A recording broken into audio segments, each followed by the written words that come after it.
বাংলাদেশের ভূতাত্ত্বিক অবস্থান বিশ্লেষণ করে বিজ্ঞানীরা বলেছেন যে কোনো সময় বড় ধরনের ভূমিকম্প আঘাত হানতে পারে। রাজধানী ঢাকার আশেপাশে বড় মাত্রার ভূমিকম্পে ব্যাপক ক্ষয়ক্ষতি হতে পারে ঢাকা মহানগরীর। যুক্তরাষ্ট্রের কলম্বিয়া বিশ্ববিদ্যালয়ের সঙ্গে যৌথ গবেষণার জন্য ঢাকা বিশ্ববিদ্যালয় প্রতিষ্ঠিত হয়েছে আর্থ অবজারভেটরি। ইন্ডিয়ান, ইউরেশিয়ান এবং বার্মা এই তিনটি গতিশীল প্লেটের সংযোগস্থলে বাংলাদেশের অবস্থান। বাংলাদেশের দুই দিকের ভূগঠনে শক্তিশালী ভূমিকম্পের শক্তি জমা হয়েছে। দুই প্লেটের পরস্পরের গতির কারণে এই শক্তি যখনই বেরিয়ে আসার পথ খোঁজে তখনই কেঁপে উঠছে বাংলাদেশ। বাংলাদেশ কেন বড় ধরনের ভূমিকম্পের ঝুঁকিতে রয়েছে, আসলে কি তা সত্যি? সে সকল প্রশ্নের উত্তর নিয়ে আয়োজন করা হয়েছে আমাদের আজকের ভিডিও। অনুরোধ করব সাবস্ক্রাইব করে পাশেই থাকার জন্য।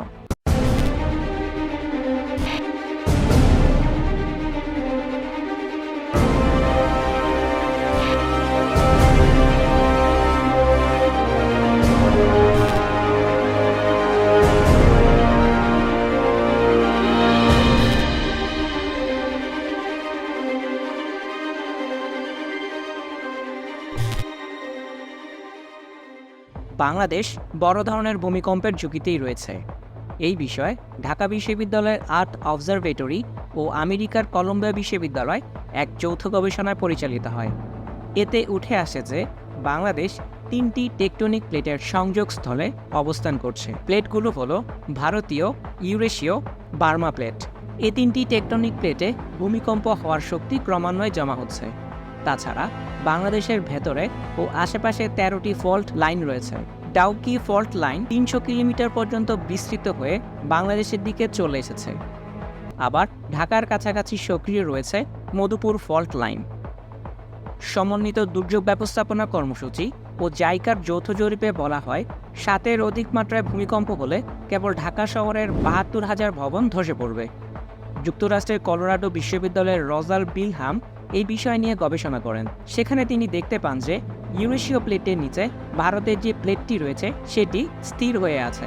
হিমালয়ের পাদদেশের এই কেন্দ্রটি বাংলাদেশ থেকে 400 কিলোমিটার উত্তরে। এই প্লেটের স্থবিরতা কেটে গেলে, অর্থাৎ এটি খুলে গেলেই বাংলাদেশ, ভুটান ও নেপালে 8 মাত্রার ভূমিকম্প হতে পারে। সুতরাং বাংলাদেশের জন্য যে বিপদ অপেক্ষা করছে তা নিঃসন্দেহে বলা যায়। বাংলাদেশের সিলেট থেকে টেকনাফ পর্যন্ত বিস্তৃত দুটি প্লেটের সংযোগ সবথেকে খারাপ অবস্থায় রয়েছে। বিশেষজ্ঞদের মতে গত 800 থেকে 1000 বছরের মধ্যে এখানে জমে থাকা শক্তি বের হয়নি। সাধারণত এই ধরনের প্লেটের সংযোগস্থলে ভূমিকম্পের বেশিরভাগই মাত্রা হয় 7.5-এর ওপরে। পরিণাম হয় ধ্বংসাত্মক। ঢাকার মধ্যে বড় ভূমিকম্প সৃষ্টির মতো ভূতাত্ত্বিক অবস্থা না থাকলেও সিলেট এবং চট্টগ্রামের শক্তিশালী ভূমিকম্প হলে মারাত্মক ক্ষতিগ্রস্ত হতে পারে রাজধানী ঢাকা। ভৌগোলিক অবস্থানগত ভূমিকম্পের ঝুঁকির দিক থেকে বাংলাদেশকে 3টি এলাকায় ভাগ করা হয়েছে। 1 নং জোন, একে রেড লাইন জোন বলা হয়। সিলেট বিভাগ সহ নেত্রকোনা, শেরপুর, কুড়িগ্রাম জেলা এর অন্তর্গত। ময়মনসিংহ, কিশোরগঞ্জ, জামালপুর, গাইবান্ধা, রংপুর ও লালমনিরহাট জেলার অংশবিশেষ নিয়ে অধিক ঝুঁকিপূর্ণ এলাকা অবস্থিত। 2 নং জোন, ঢাকা, কুমিল্লা, চট্টগ্রাম, কক্সবাজার মাঝারি ঝুঁকিপূর্ণ এলাকা। 3 নং জোন, ভূমিকম্পের কম ঝুঁকিতে রয়েছে দক্ষিণাঞ্চলের পুরো খুলনা ও বরিশাল বিভাগ। 1976 সাল থেকে 2015 সাল পর্যন্ত বড় মাত্রার ভূমিকম্পগুলোর প্রায় সবকটির উৎপত্তিস্থল সিলেট, মৌলভীবাজার, রাঙ্গামাটি, বান্দরবান ও কক্সবাজার এলাকায়। তাই এসব অঞ্চল অতি ঝুঁকিপূর্ণের কাতারেই রয়েছে। ভূমিকম্প এমন একটি প্রাকৃতিক দুর্যোগ যার সুনির্দিষ্ট পূর্বাভাস দেয়া সম্ভব নয়, প্রতিরোধ বা ঠেকিয়ে রাখাও সম্ভব নয়।